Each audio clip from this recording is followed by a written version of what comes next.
Welcome. I'll be customizing an AliExpress Blythe doll this week for one of my custom doll tier supporters over on Patreon. This cutie comes with 2 sets of extra hand gestures and has lovely brown hair with a fringe. The concept for this commissioned doll was a magical fairy. My patron wants her name to be Willow.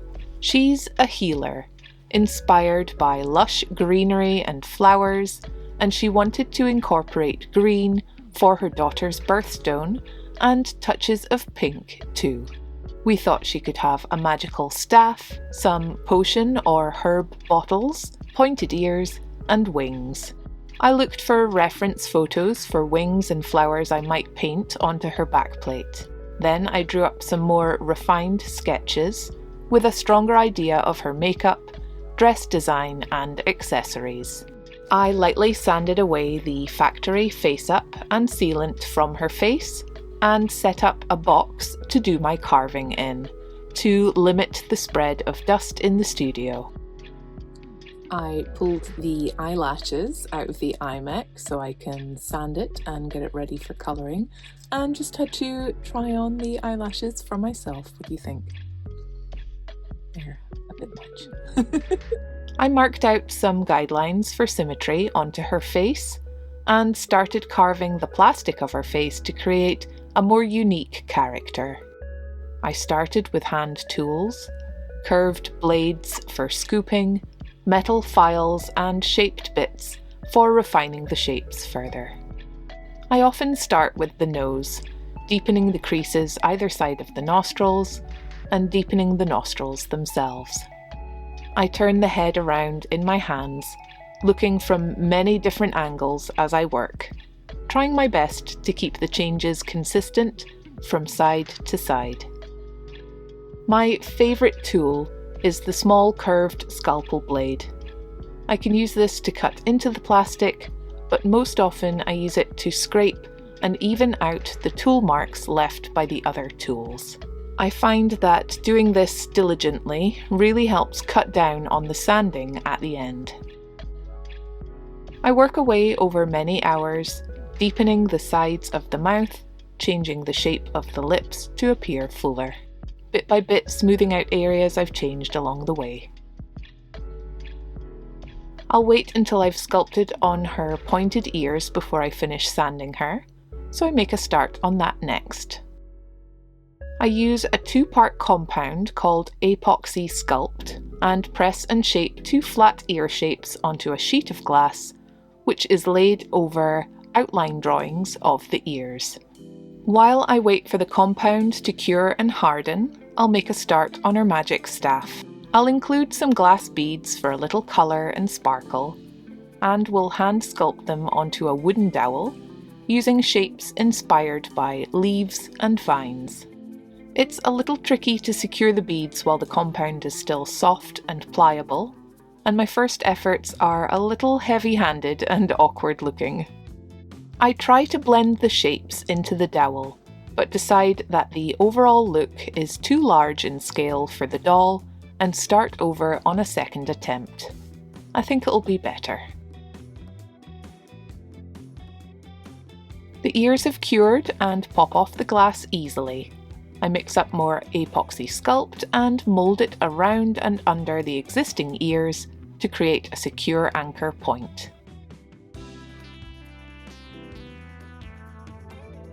I'll add more than you see on camera here, and will angle both ears out the same amount, blending the flat ear shapes into the fresh epoxy. Here they're almost fully blended in, and I'm checking the angles from various directions. Once cured, I'll sand these down some more along with the rest of the face. With a strong light behind the face, I can see thin light spots at the sides of the mouth, so I add a little epoxy to the inside of the head to strengthen these areas. I can tell it's there with the head open, but once closed and painted, you won't see it at all. I grab a new sketchbook and start plotting out the pattern shapes I'll need to create the dress I've dreamed up for Willow.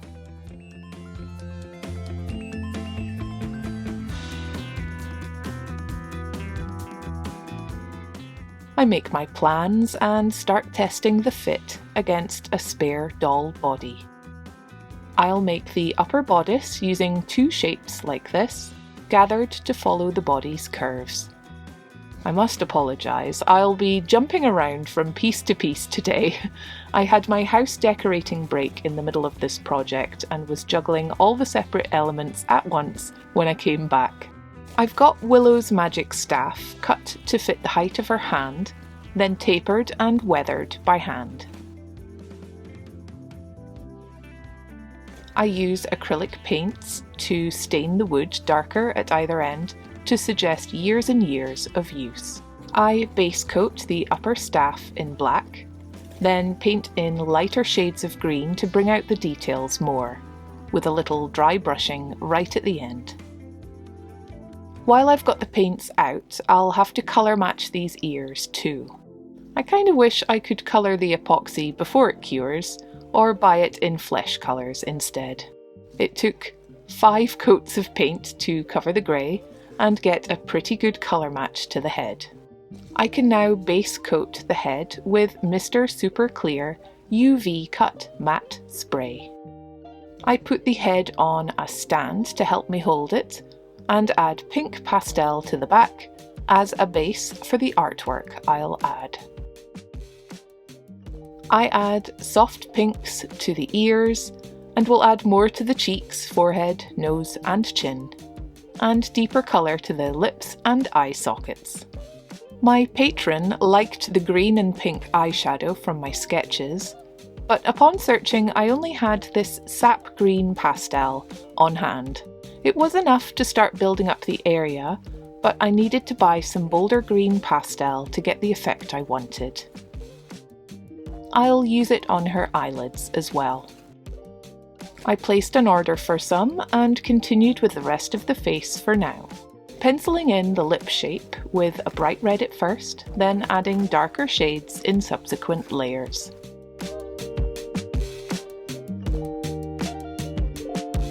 Each layer of progress is locked in place with another layer of MSC spray. My patron asked me to leave the hair cut as it was originally, so I pop on the scalp and hair to check how the placement of the brows is going to look.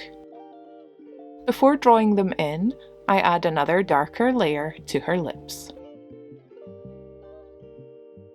Where the pencil can't reach, I'm able to use a thin, wet brush to lift pigment directly from the pencil tip and brush on the colour.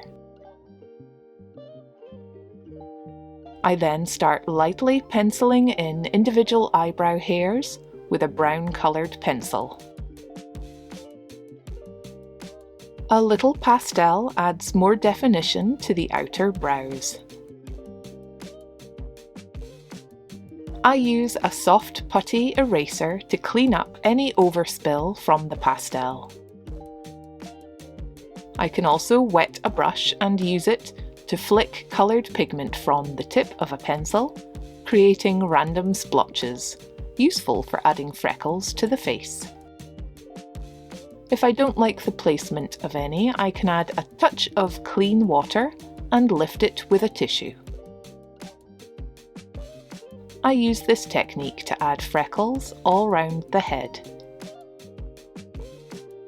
I begin penciling in the bell flower design I planned out earlier, building more opacity with each layer. I'm still jumping all around this project, so while some MSC cures, I'll start drawing out fabric pattern pieces and use some bright pink thread to add little embroidered flowers round the hem of the skirt and on the waist piece too. I'll have an offset back closure because I know I'm going to be adding wings later, and they'll need to sit right in the middle. I cut along the back and add a section to create an overlap later.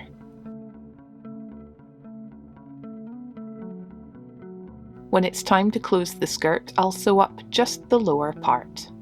The seams are fray checked and folded in for the bodice, then gathered up to create the shapes I need. The bodice will be sewn to the waist section, then the skirt will be sewn to that too.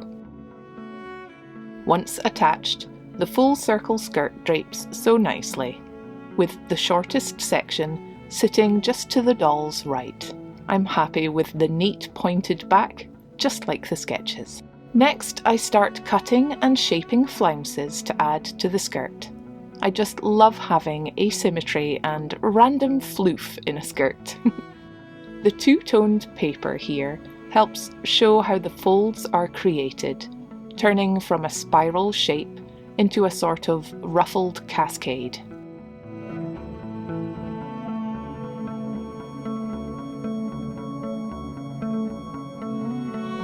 I think the spiral shape will work nicely, but oh look, my green pastel's already arrived, so let's jump back over to the head again.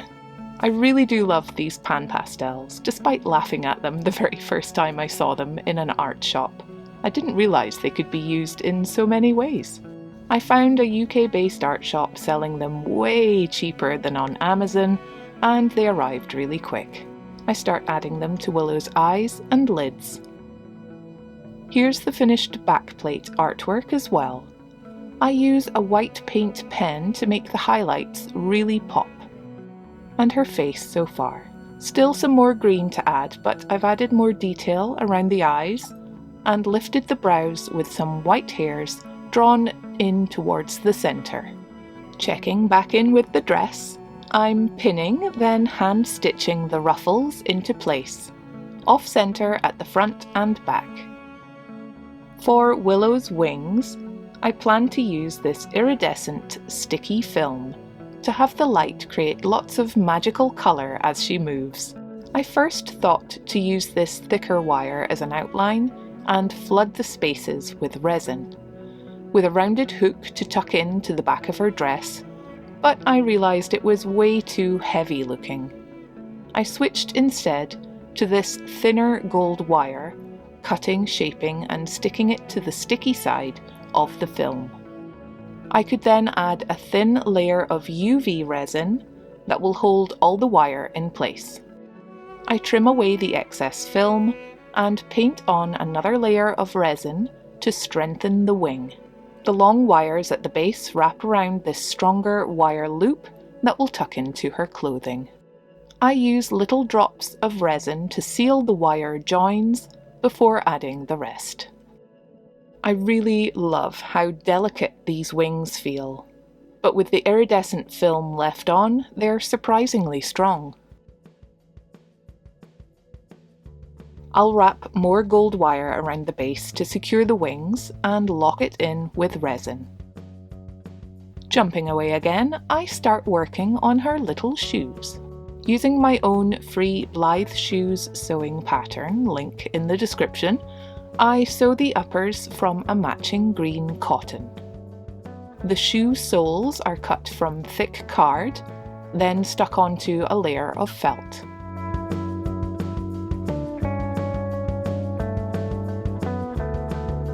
The uppers are turned and pressed and hand-stitched onto the felt soles, rounding them out nicely.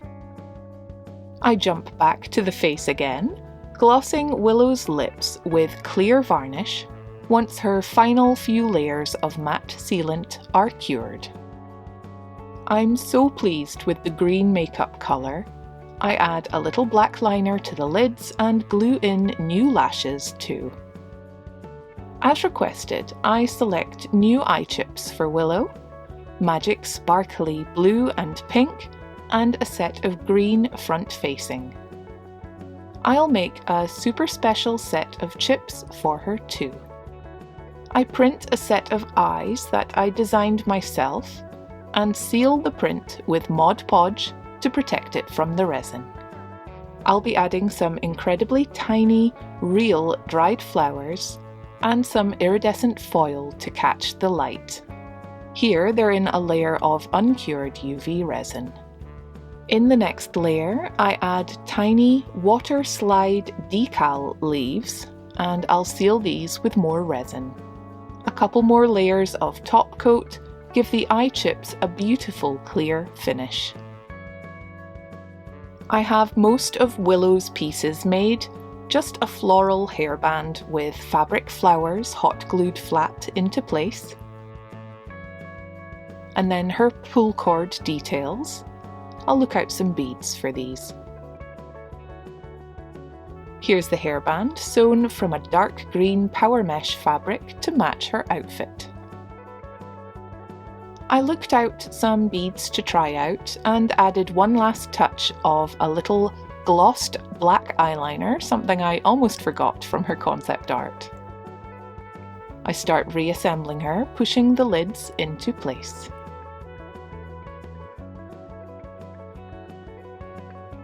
I then separate and reinsert the eyeballs, complete with custom eye chips. I use a small, flat-headed screwdriver to lever the nubbin at the side into place. I check that everything turns freely. On the inside, I'll attach her new cords. Top knot to the right, lower knot to the left. The iMech needs this T-bar back in place too, which I'll alter just a little, slicing a couple millimeters from the angled tip. This has the eyes settle at a slightly higher angle than before and is called gaze correction.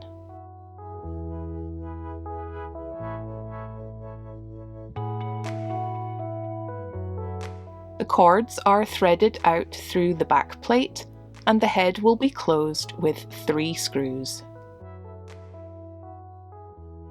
With the final addition of her little bottles, one with a holding loop containing a magic potion and another with healing herbs, Willow's accessories are complete. I start putting together all the separate pieces, dressing Willow and styling her ready for some final shots.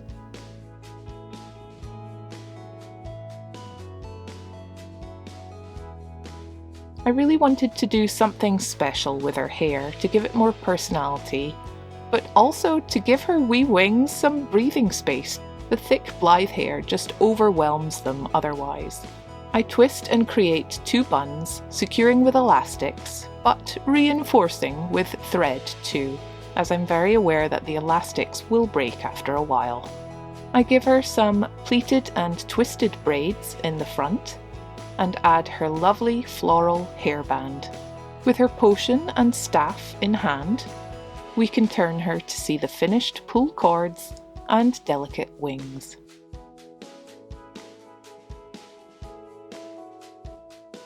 And there we have her, Willow, the fairy healer. She'll be excitedly making her way home to her new owner now. Another unique creation for my wonderful supporters over on Patreon. A huge thank you to all of my patrons and a warm welcome to Shannon Carruthers, Rebecca and Anne M. Clark. I really appreciate all your support there and thank you all for watching my videos here. Please leave a like if you enjoyed this and a comment to let me know what you thought of Willow. Did you like her wings? Her magic staff? Would you have a fairy doll of your own? I can't wait to read them and to see you all again next time. Please take care. Bye.